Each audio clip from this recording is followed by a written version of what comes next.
Hi guys, welcome to Classic Rock and Country Music Facts and Trivia. Thank you so much for being here. Today's video is, I found this and I thought this was so cool. Bon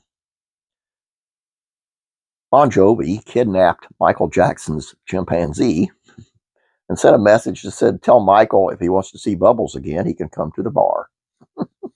Let's take a look. In September of 1987, Bon Jovi came to Japan for the final leg of shows on their epic Slippery When Wet World Tour. An indication of just how huge the New Jersey hard rock band had become since the release of their third album in August of '86. They were booked to play no fewer than 7 nights at Tokyo's legendary 14,500 capacity Budokan Arena, in addition to playing shows in Yokohama, Nagoya, Osaka, and Shizuoka.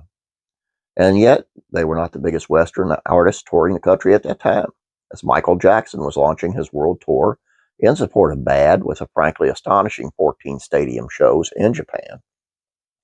In Tokyo, by coincidence, both artists found themselves staying in the same luxury hotel, with Bon Jovi touring party occupying the 13th floor and Jackson taking temporary residence in the penthouse suite above.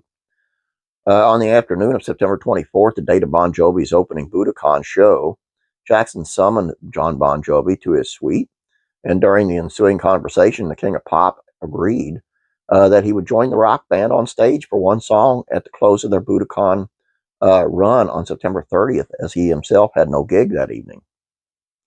On the night in question, however, Jackson let Bon Jovi down. An hour before the band are due on stage, word filtered through the singer will not be able to make his promised appearance, much to Bon Jovi's disappointment.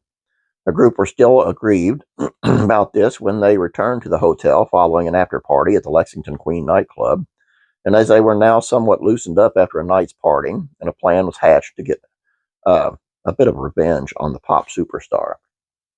The prank which followed is detailed in Starman, the Right-Hand Man of Rock and Roll, a 2003 book written by Bon Jovi's then head of security, Michael Francis, with the classic rock writer Paul Elliott. First, a call was placed to Michael Jackson's personal trainer, who was also who was tasked with the care of the King of Pop's beloved pet chimpanzee.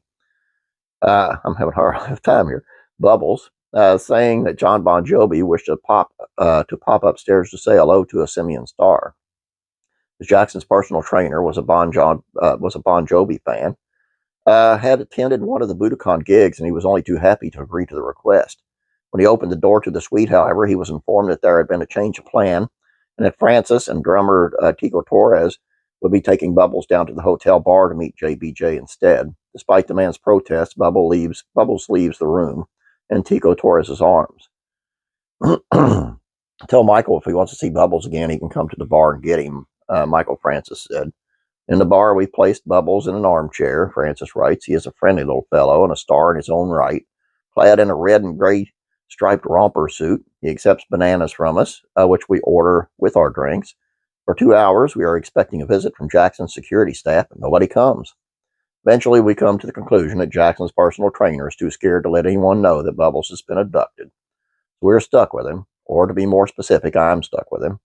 For 3 further hours, Francis hangs out with the Chimp in the hotel room before deciding to return his new pal to his rightful owner, or rather the bodyguard stationed outside Jackson's penthouse suite. They shake their heads in disbelief as I walk towards them with Bubbles waddling at my side, his hand in mine, Francis writes. Don't ask, I say sleepily, patting my little friend on the head and walking quickly away before any questions can be asked. Michael Jackson's memories of Bubbles' abductions were sadly never made public. It would have been beautiful if I bet he didn't even know. It would have been beautiful had he known. And it wouldn't have been cool for the people of Japan to see Michael Jackson and Bon Jovi on the same stage at the same time. I mean, what a surprise that would have been. I mean, maybe you're not a fan of either one, but, you know, I like them both. And I mean, I like Bon Jovi better than I do Michael Jackson, but I'd have been thrilled to have seen Michael Jackson walk out on stage with Bon Jovi. It'd been great. Anyway, all I have for you guys. Hope you enjoyed this. Please don't forget about classic TV facts and trivia. Head on over there, check it out. Please subscribe. Have a great day. God bless. Praying for you.